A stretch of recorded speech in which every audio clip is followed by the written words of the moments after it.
नमस्ते नमस्ते सबैजनालाई। के छ खबर, हाल खबर के छ, कस्तो छ?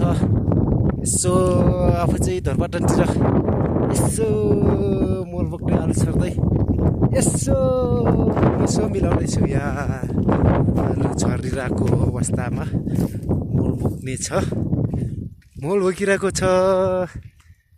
यहाँ भेरी नदीको शिरशिरमै छु म।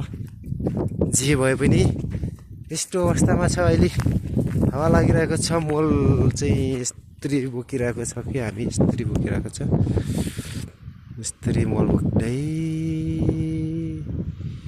छौँ। मोल बोकी बोकी बोकी बोकी यतिकै छ। ए यहाँ चाहिँ भेरी खोला छ, त्यो अवस्थामा छ।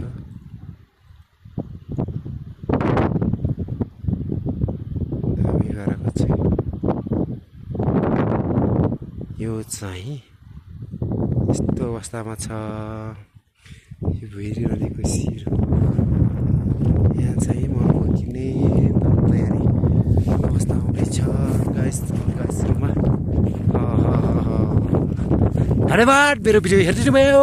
लास्ट अन्तिममा भए पनि जे खुसी छ।